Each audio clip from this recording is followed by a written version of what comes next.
Welcome to blue pen blue marker. दोस्तों, हम आपके सामने ये बुक लेकर के हाजिर हैं। हम last time south Delhi murder कर रहे थे, बिल्कुल लास्ट पोएम है इस बुक का, रेनबो 1 का क्लास 11th बिहार बोर्ड के लिए। और हमने आपको तबिश खैर के बारे में बता दिया था, ऑथर के बारे में कि ये क्या है क्या नहीं है, और पूरा जिस्ट भी बताया था कि साउथ दिल्ली मर्डर का जो जिस्ट है, सेंट्रल जो आइडिया है वो क्या है। तो चलिए अब आज हम लोग लाइन बाय लाइन और वर्ड बाय वर्ड इसको हम लोग पढ़ लेते हैं। क्लियर है? चलिए। South Delhi murder. For 3 days she took it for spilled red ink. कहता है कि जिस फ्लैट में वो जो पति पत्नी रहते थे जिसकी हत्या हुई थी, उसके बगल में जो पड़ोसी है जो रहते थे, वो जो औरत थी, वो 3 दिन तक, फॉर 3 days शी टुक, 3 दिन तक, she took it for spilled red ink. उन्हें क्या किया, उसको समझा कि कहीं जो लाल इंक है, लाल जो स्याही है वो गिर गई होगी, स्पिल हो गई होगी, बह गई होगी। स्पिल माने बह जाना, बहना। जब हम पानी डालते हैं तो बहता है ना, उसको हम स्पिल कहते हैं। तो कहते हैं कि ये जो रेड इंक है वो जो उसको बगल जो पड़ोस में जो फ्लैट है वहाँ बह गई होगी, इसलिए वो लाल लाल दिख रहा होगा। For 3 days she took it for spilled red ink. कौन कह रही है ये? पड़ोसन, जिसकी हत्या हुई है, उसके पड़ोस में रहने वाली जो एक महिला हैं। और नेल पॉलिश, उसने समझा कि खून नहीं है बल्कि एक लाल रंग की स्याही है, इंक है, या फिर नेल पॉलिश है, वो गिर गया होगा। Then scab of flies. Scab of flies, मक्खियों का स्कैब। स्कैब हम लोग बोलते हैं दोस्तों पपड़ी। पपड़ी समझते हैं? जब कोई चीज़ जम जाता है तो उसकी पपड़ी नहीं होती, ऊपर का जो छाल जैसा हो जाता है उसको पपड़ी बोलते हैं।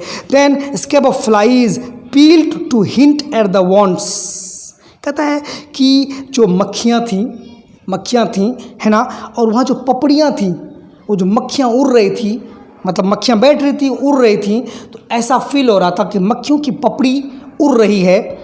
पील माने छिलका उतरना। ऐसे लग रहा था जैसे मक्खियाँ बैठी है, फिर उड़ जाए तो लगता है कि छिलका निकल गया है। To hint at the wants, ये बता रही थी, ये हिंट्स कर रही थी कि ये ज़ख़म है, वॉन्ट्स है, कुछ ना कुछ हुआ है, कुछ ना कुछ घाव लगा है। शट बिहाइंड द डोर, जो कि ऐसा कहाँ हुआ है? दरवाजे के पीछे। शट बिहाइंड माने पीछे, शट माने बंद, दरवाजे के पीछे ऐसा कुछ हुआ ज़रूर है। ही हैड हर हेड बज्ड, उसका माथा झंझना गया। जब ऐसा उन्होंने सोचा कि ऐसा कुछ हुआ तो उसका जो माथा है वो झंझना गया। किसका? उसके पड़ोसन का। वो सोच में पड़ गई। As she call the police, और जस्ट उन्होंने क्या किया? पुलिस को कॉल किया, पुलिस को बुलाया। सच अ स्वीट बॉय, इतना अच्छा स्वीट सा लड़का था, इतना प्यारा सा लड़का था। शी लेटर गैस्प्ड टू मिसेस गुहा। वो जो पड़ोसन थी उसकी, शी लेटर, वो बाद में, वो तभी गैस्प्ड मतलब तेज़ी से सांस लेने लगी। गैस टू मिसेस गुहा, ये सांस लेते लेते हुए मिसेस गुहा से क्या की? मिसेस गुहा भी कोई है, पड़ोसन है, उससे वो बात करने लगी। अ लिटिल डेंस, थोड़ा सा डेंस था। डेंस माने थिक माने जो खुलकर सामने नहीं आता है, जो खुलकर नहीं बोलता है, मतलब उसके अंदर कुछ ना कुछ राज छुपा होता है। मतलब उसको हम कह सकते हैं कि डिफ़िकल्ट टू अंडरस्टैंड। घना का मतलब क्या हुआ? डेंस, मतलब हम किसी को समझ नहीं पा रहे हैं, इसका मतलब वो मेरे लिए डेंस है, मतलब डिफ़िकल्ट टू अंडरस्टैंड, हम उसको समझ नहीं पा रहे हैं। वो लड़का प्यारा था, लेकिन अ लिटिल डेंस, थोड़ा सा उसको समझना मुश्किल था।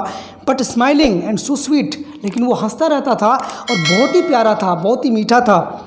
To think he bottle up, अगर हम इसको सोचें, to bottle up in himself, कि उसने इसको क्या किया? बॉटल अप किया। वो बॉटल अप का मतलब होता है कि दबा कर रखा, छुपा कर रखा, बॉटल अप है ना। To think he bottle up in himself, खुद में क्या?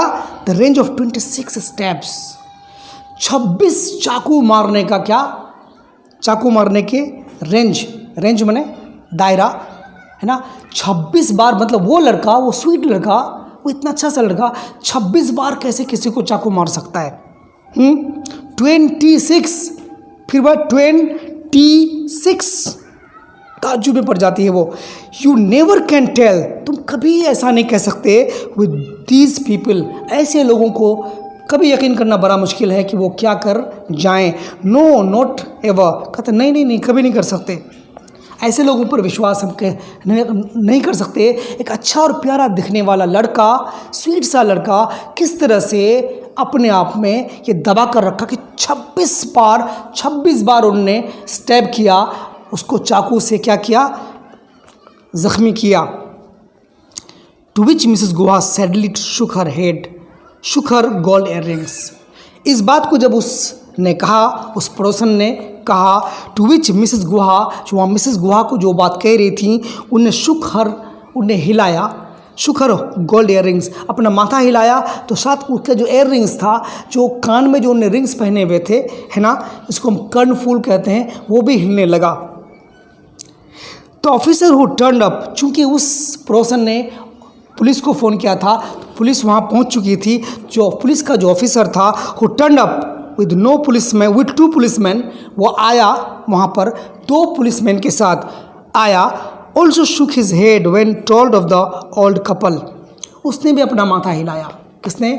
पुलिस वाले ने। Also shook his head when told of the old couple who had lived in that flat with 1 serving boy, police वाले ने भी माथा हिलाया। और वो जो कपल है जो वहाँ रह रहे थे उस फ्लैट में, वो दोनों रह रहे थे, और एक सर्विंग बॉय, मतलब उनकी जो सेवा करता था, वो जो बिहार का जो लड़का था, वो उसके साथ रह रहा था, उसकी देखभाल भी कर रहा था। And presents from guilt stricken sons in the US। और यही नहीं, वो जो दाम्पत्य हैं, वो जो मियाँ बीवी हैं, वो जो दोनों रह रहे थे उस फ्लैट में अपने नौकर के साथ, और यही नहीं, वो US से, अमेरिका से उनके बेटों के द्वारा भेजे गए कुछ तोहफे थे, कुछ गिफ्ट्स थे, उनके साथ भी रह रहे थे। मतलब उनके बेटे उनको अपने साथ रख नहीं रहे थे, बल्कि खाली वक्त वक्त पर क्या तोहफे भेज देते थे, प्रेजेंट्स भेज देते थे। कौन? फ्रॉम गिल्ट स्ट्राइकन सन्स, वो उनके जो बेटे थे, कैसे थे वो? गिल्ट स्ट्राइकन थे। गिल्ट स्ट्राइकन बोलते हैं जो अपराध जैसे ख्यालात से पीड़ित होता है कि वो अपने माँ बाप को अपने साथ नहीं रख पा रहे हैं, तो ये एक अपराध है। वो इस अपराध से पीड़ित थे उनके बेटे जो US में रहते थे, और अपने माँ के लिए इस दिल्ली में, भारत में क्या करते थे, कुछ प्रेजेंट्स, कुछ गिफ्ट्स वगैरह भेज दिया करते थे। तो उनके माँ बाप इस नौकर के साथ और उन गिफ्ट्स के साथ, दोनों के साथ वो रहते थे उसी फ्लैट में। हैविंग ब्रोकन द डोर, जब पुलिस आई, पुलिस ने दरवाजे को तोड़ डाला, broken the door and located the crime, और फिर वो जो क्राइम हुआ है उसको लोकेट किया, उसको देखा कि हाँ सच्चे में क्राइम हुआ है, चाकू मारा गया है, उसकी हत्या की गई है। He came out holding a large hanky in his nose, वो जो ऑफिसर है अंदर से केम आउट, बाहर आया, holding a large hanky to his nose, एक बड़ा सा हैंकी था, रुमाल था, जो नाक में रख करके वो बाहर आया। क्यों? क्योंकि कई दिन पहले ये हत्या हुई थी, तो उसमें मक्खियाँ भिनभिना रही थी। मक्खियों का जो एक परत है उसमें बैठा हुआ था, फिर उसमें उठ जाता था, तो बिल्कुल खून, जो ब्लड है वो जम गया था, तो उसमें बदबू भी आ रही होगी, स्टिंकिंग भी हो गया होगा। ठीक है, तभी वो नाक में अपना रुमाल रख करके बाहर को आया। कौन? Police officer. स्पैट, उसने थूका, पुलिस ऑफिसर ने थूका। एंड आस्क्ड, और फिर पूछा, नेपाली बॉय? नो, ये काम नेपाली बॉय करेगा क्या? बिहारी छोकरा? हाँ, बिहारी छोकरा ने ये काम किया है, बिहार के लौंडे ने, बिहार के किसी लड़के ने ये काम किया है। तो ये यहाँ तक को आपको बात समझ में आ गई, यहाँ तक क्लियर है।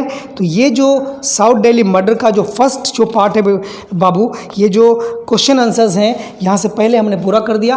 तो चलिए आप तक यहीं तक फ़िलहाल समझिए कि पुलिस ऑफिसर को भी बुला लिया गया, उसकी जो पड़ोसन थी उसने मिसेस गुहा को भी ये बात बता दी, और उस लड़के के बारे में भी जिक्र किया कि वो लड़का तो बहुत अच्छा था, लेकिन इतना कुछ समय हुआ था कि वो 26 बार किसी को चाकू मार सके।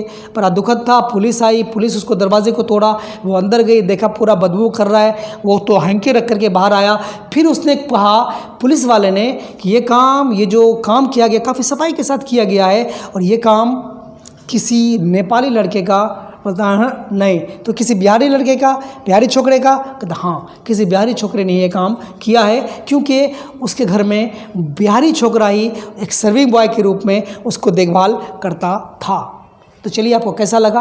आपका फर्स्ट पार्ट भी देख लीजिएगा, सेकंड पार्ट ये, और थर्ड पार्ट जो आगे आएगा उसको भी देख लीजिएगा, तब जाकर पूरी की पूरी कहानी आपको समझ में आ जाएगी।